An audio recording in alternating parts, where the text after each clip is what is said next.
สบายดีทุกคน มื้อนี้เขาก็ออกมาเก็บบักหะเนาะแต่ว่าเห็นใบมันงามนะก็เลยมาเก็บเอายอดมันโอ้ my god จะเบิ่งซอยค่อยนี่นะนี่นะมีแต่ยอดงามๆนี่นะนี่เด้อสิให้เบิ่งเด้อพวกเก่า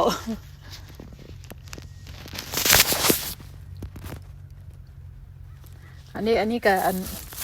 เก็บปักหะเก็บเอาไปแกงแล้วก็ยอดมันจะเบิ่งเดี๋ยวสิพาเข้าไปเบิ่งอยู่ในสวน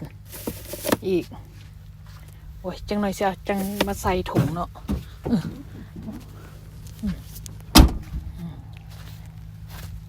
เดี๋ยวพวกเจ้ามึงยอดวะนี่นะ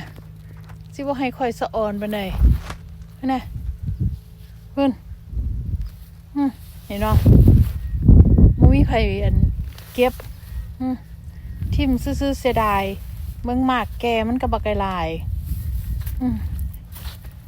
มื้อนี้บ่ได้เฮ็ดหยังก็เลยออกมาเก็บปักหะไปแกงนี่อะไรเห็นเนาะอุตุอันต้นอยู่สวยจังหน่อยจังสีว่าสิเฮ็ดขนมลูกซุปแล้วเสียนทายให้เบิดทุกคนเบิ่งก็แต่สะอ่อนว่าพวกเก่าพวกน่ะคอยละสะอ่อนมาเบิ่งปลาบักบวบน้ำกันเด้ออันนี้ก็ยังเป็นบักหะอยู่นี่ย่างไปเบิ่งก็เด้อว่าปลาบักบวบอยู่หม่องไหน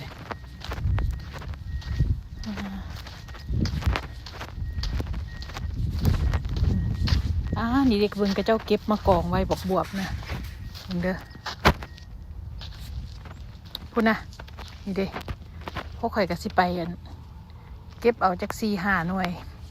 เอาเมื่อไว้กิน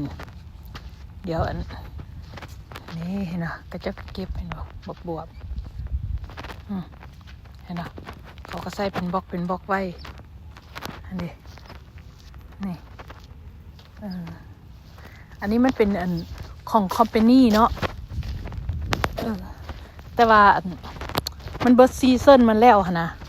กระเจ้าก็ให้มาเก็บฟรีนี่เห็นบ่อันนี้ปลาบักหะเบิร์ดนี่ทีปลาบวบนี่ได้ฮอดแล้วเดี๋ยวสิให้เบิ้งพวกแก้วเลย คันพวกแก้วเห็นคือข่อยนะพวกแก้วก็สิสะอ่อนคือกันหั่นแหละคนละสะอ่อนกระเจ้าให้เก็บฟรีเลยได้พวกแก้วไปเก็บไปไว้กินยามมันบ่มีเนาะเพราะว่ามันเบิดช่วงซีซั่นมาแล้วนี่นะเบิ่งซอยข่อยได้ไหมนี่เป็นตาสะอ่อนได้พวกเจ้านี่นะเขาทิ่มเบิดได้นี่นะอูร่วยอยู่นี่นะนี่ดินี่เขาให้เอาฟรีเลยนี่นะจังหน่อยพวกข่อยกะซีมาตัดเอานี่มันยังอยู่เครือมันอยู่ได้เขากะมาตัดแล้วก็เก็บไว้มันคันหมักใดมันเป็นโมกแบบนี้ฮะนะแม่ข่อยเพิ่นเว้าว่ามันอยู่ได้เป็นปีพุ่นเด้หมักโตนนี่นะเห็นบ่แต่ข่อยก็บ่เอาลายดอกนี่เห็นเนาะเอาจัก2-3 หน่วยไปไว้กินก็พอสิเอาหน่วยน้อยดอกพุ่นน่ะจะเบิ่งซอยข่อยเด้ออันนี้เขาทิ่มได้นี่ยังมีบักน้ำอีกพวกแก้วเดี๋ยวค่อยไปให้เบิ่งนี่เดี๋ยวค่อยพา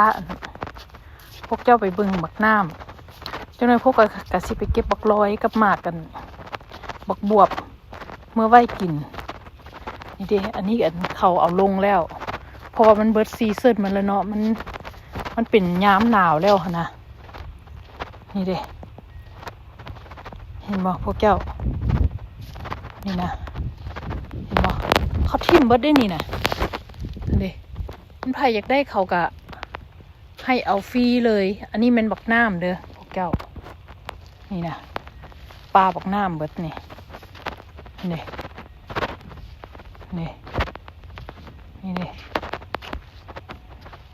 แมนเบิดนี่นะนี่เห็นบ่บักน้ำยังเหลือเต็มเลยได้แต่ว่าเบิดซีซั่นมันละเขากับบ่เอานะแบบคอมพานีมันบ่รับซื้อแล้วเขาก็ปล่อยทิ่ม ได้เห็นบ่ตะสะอ่อนแต่อันนี้มันเป็นบักบวบ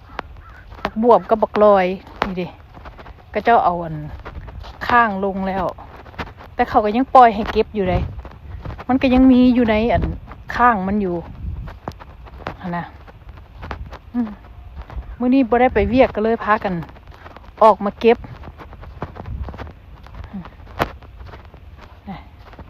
นี่ดิอันนี้ข้ามบวบอันนี้นี่ดิ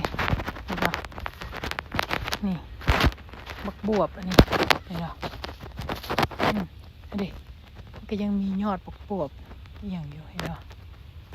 นี่เห็นป่ะอันนี้นี่ยังบักลายยังอันนี้บวบเนาะติ้งตัวนั้นเป็นบักลอยสิบักลอยบักลอย start from here เห็นเ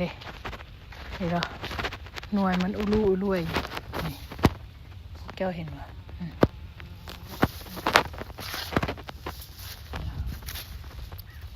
นี่เขาเอาลงแต่ว่าเขาก็เลือกเอาคันเขาอยากได้มันก็ยังมีหน่วยเพราะว่าเขาเอาข้างลงซื่อ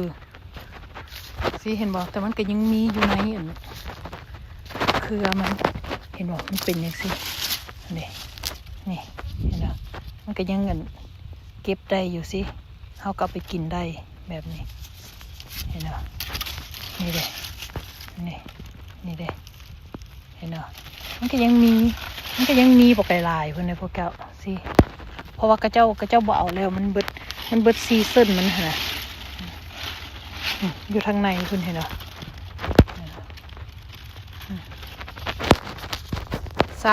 คันซาสิกินซื่อๆนี่มันบวอึดเลยเห็นเหรอนี่เนาะนี่น้อยก็มีนี่อันนี้มันยังนี่มันก็ยังบริแก่เลยมันยังน้อยเห็นเหรอสุดสายหูสายตาด้วยพวกเจ้าเห็นเหรอสินี่เห็นเหรอ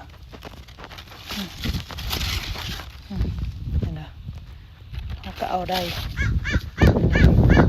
มันก็ยังเหลืออืดนะก็เดี๋ยวคอยสภาไปเบิ่งบักทั่วมึงดิบักทั่วเขาก็ยังบ่ทันได้เอาลงถึงบักทั่วนะอันนี้เพิ่นปลูกคิดว่าเพิ่นปลูกให้คนกินเพราะว่าบ่ค่อยมาเก็บ 2-3 เทื่อแล้วมาเก็บไปกินนะไปตำแซ่บๆได้ล่ะพวกเจ้า มันใหม่เนาะนี่เด้มึงแล้วมันยังเหลือป่ะเพราะว่าอาทิตย์แล้วนี่ข่อยก็มาเก็บนะ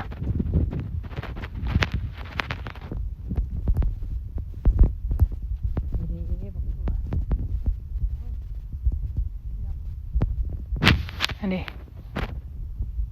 คนเขาก็มาเก็บเอาไปเบิดแล้วนี่มันยังเหลือหน่อยเดียวนี่นะนี่เขามาเก็บกัน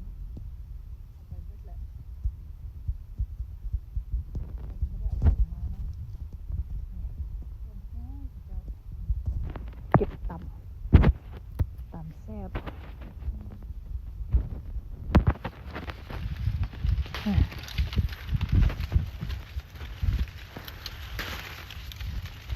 อันนี้พวกแก้วนี่เนาะ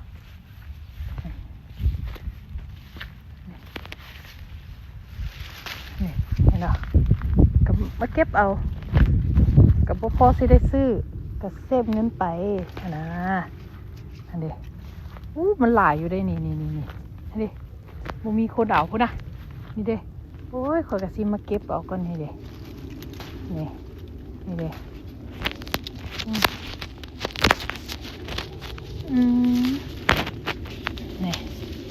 นี่โอ้ยสิไปเอาถุงมาใส่ก่อนมันหลายโพด